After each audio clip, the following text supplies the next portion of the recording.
Well, let's get some analysis on this from economist Don Riedler. Don, good evening. Thank you very much for your time. Many economists did expect this. Yes. I think it isn't as bad as it could be. Fitch has already made us non-investment grade, in other words, junk. And so has Standard & Poor's. The only rating agency that hasn't put us into junk yet is Moody's. If Moody's had downgraded us into junk, we would be having a completely different discussion. They're the only outlier. They're the only ones that haven't put us into junk. So, yes, they've made us more junk than they have before, but it isn't really as dire as if Moody had downgraded us. Well, the government seems to think that it has some room to, it can do something, albeit that will mean tough decisions will have to be taken. What can it possibly do? Obviously this most recent downgrade by Fitch was precipitated by the latest Eskom bailout. Now, the tough decisions that need to be made at Eskom really mean retrenching thousands of people. And I don't know whether the government has the appetite to take on the trade unions in order to make that tough decision. That is the only thing that is going to turn Eskom around. You can do restructuring and you can, move the chairs on the Titanic, but at the end of the day, there's some very tough decisions. Eskom took on thousands of people, additional people over the last 10 years, making it completely unproductive, and that has to be unwound in order for Eskom, which is the biggest issue here. Yes, the other SOEs have got problems of their own, but they're down in the sort of single-digit billions, not in the triple-digit billions that we're talking about with Eskom.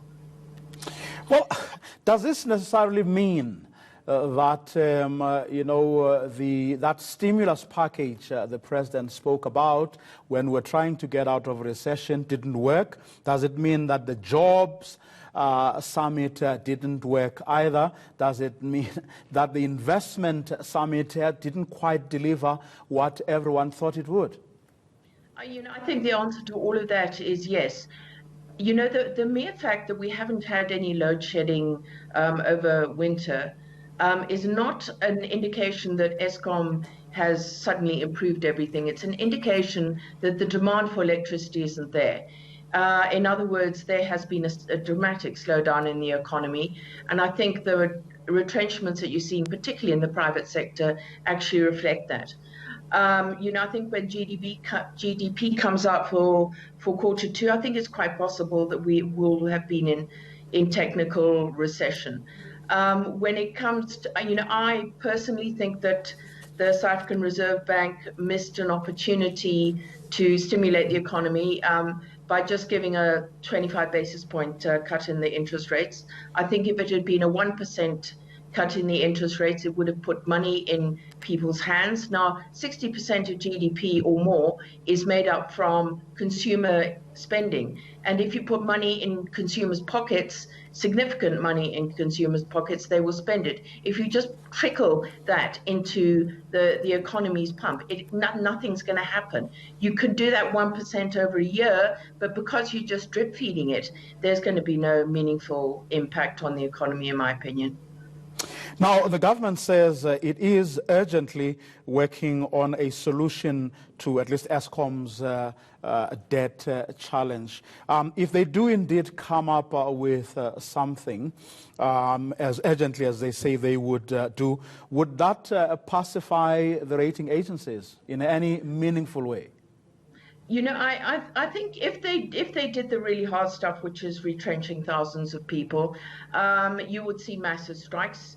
And those strikes would lead to load shedding, and that load shedding would push us into recession if we're not already there. I think we've got a painful road ahead of us, and by not doing the hard stuff of retrenching, I think the government is just postponing the inevitable. And the inevitable might be, for example, an IMF bailout. and when you get an IMF bailout, they impose austerity on you, and then they actually would force the government to do things like retrenching not just Eskom employees, but government employees, where over the last 10 years it's been padded out in order to buy votes, whatever it is that they did it, reduce the unemployment. But there's some, there will be pain, whichever way we go. I don't know what the government can do at this stage to stop Moody's actually eventually downgrading us. They're supposed to look at us again in November, but of course there's nothing stopping them doing it sooner. Dawn Riedler, thank you very much for your time and insights. She is an economist reflecting on that Fitch Ratings decision to revise South Africa's long-term foreign and local currency debt outlook from stable to negative.